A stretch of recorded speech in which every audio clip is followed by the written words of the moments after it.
Hello there. So today I'm going to reveal the fleet carrier. Basically it is a pretty good ship. Well, it's not really about that. It can spawn pretty big ships. If we take a look inside here, you can see it can spawn a light gunnery cruiser, which is actually pretty big, and it even can spawn a heavy escort carrier. But spawning vessels on a carrier is a bad idea in general, because you can get that buff with a station.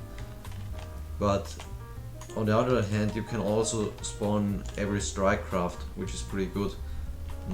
For example, the captured auto carrier can't spawn the big strike craft. Oops. Bro, why are they ramming? Why are they ramming? Okay, we're going to cut this out. Okay, we'll just forget about this. So where was I? You can even spawn a multi-role Strike Fighter X or a Stealth Fighter X, and it's not only that it can spawn like this, all of those strike craft. It's more about that the spawners are pretty open. You see, there's just a flat space, and over there everything is open. Like, the strike craft can't really get stuck. This is why I personally only use the hangars on the top. There's also a ventral hangar. Here an F-16C strike. See, pretty cool. The F-16C strike is actually a very good strike craft. But this hangar here is pretty small. I wouldn't use it. You see, you can spawn like normal fighters, but the X versions, bro, please stop. But the X versions of it aren't spawnable here, and also it's very easy to get stuck. You can use it like for, I don't know, doing montages or just for the looks, you know.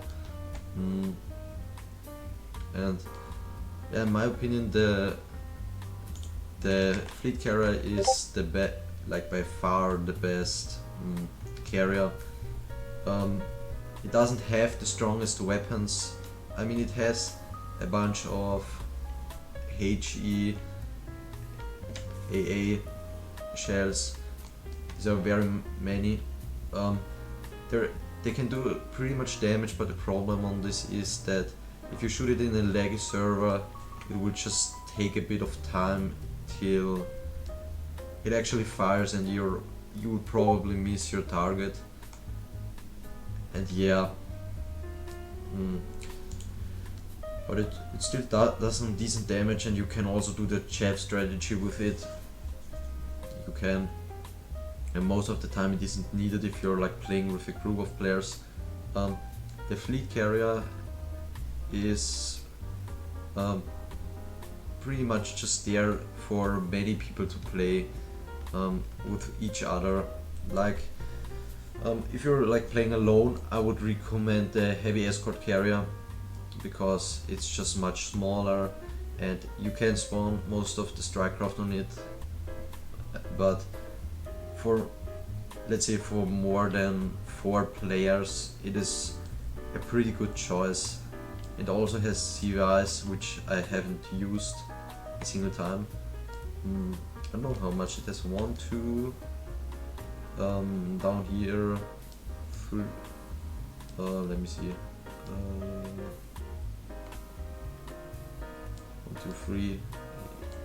Yes, it's free. Yes, CVIs aren't a very good choice when it's lagging. Like, but you can shoot it. You can use it for shooting missiles, but at all I wouldn't use it. The anti-air missiles on this are a bit special, because these are short-range anti-air. Yes, there's not really much to say about this, but they're just slow and don't have much range. Yes, as I said, it has heavy lasers and pointy fans, which aren't used very often from the side of combat. Additionally, it has a very good look. If you look at this from, let's say, here, see, very cool ship. Good work by the devs designing it. Yeah, I don't think there's anything else to say about this. Let's just take a look at the stats.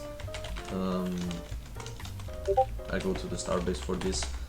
Yeah, we can just take a small look at the stats.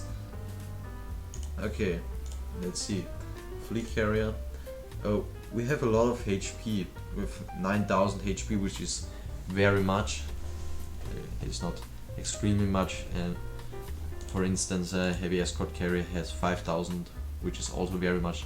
It's very much for its size. I'm just mentioning this because it's also a pretty good ship and it's a good alternative to the fleet carrier. Yes. It has a minimum crew of 2, that means using it alone is not the best idea. And we can calculate this for a second, how much HP it has. Let me just take my calculator. So 9000 times 3, because every ship in Starbase has in reality the 3 times the amount of shield that it shows. Don't ask me why. Yes, and with 2 crew it would have let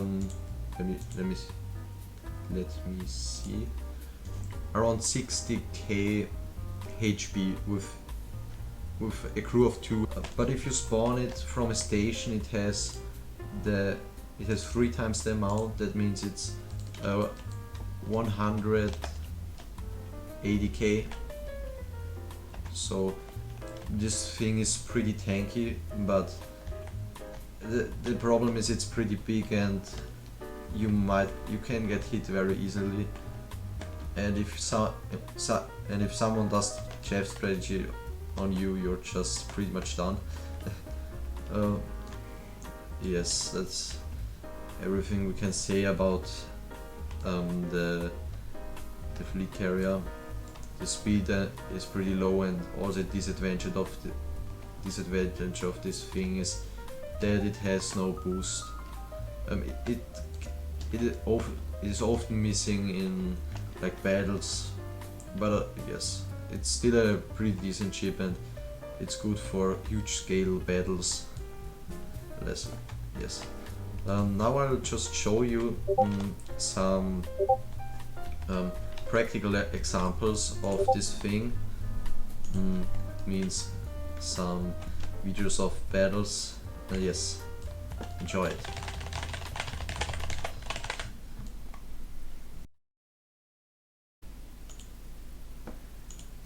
Okay, we're warping. Don't touch the hull. Do not touch the hull. And get into the shield so we can warp.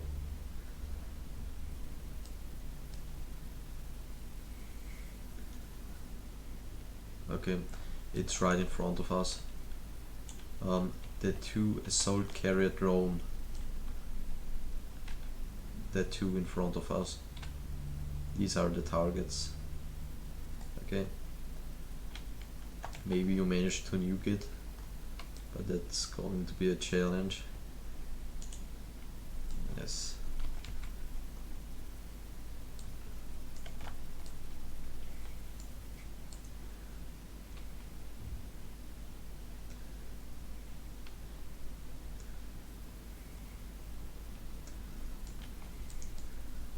Also, everyone just deploy flares, okay?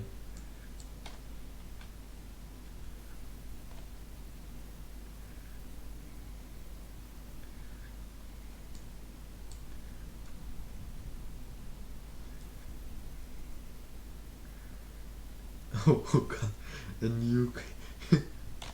It got nuked. Nice, nice. Don't return to the carrier, because I'm warping to you.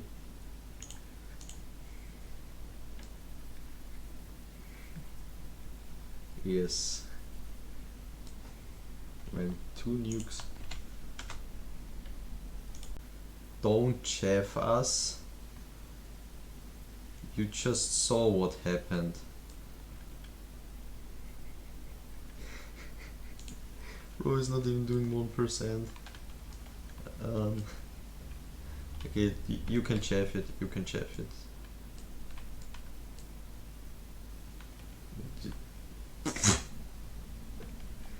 Oh god. Okay, this guy's again. Okay, don't chaff again, he's ramming us. Dude, this guy's ramming us.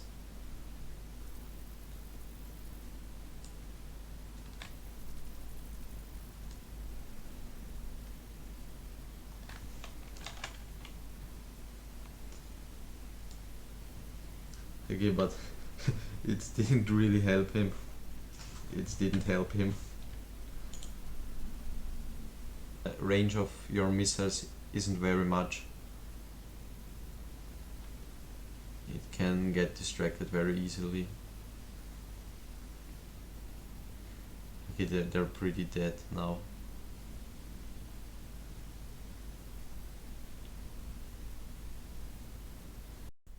Okay, so that were the practical examples, and I guess the video is over now. So thanks for watching.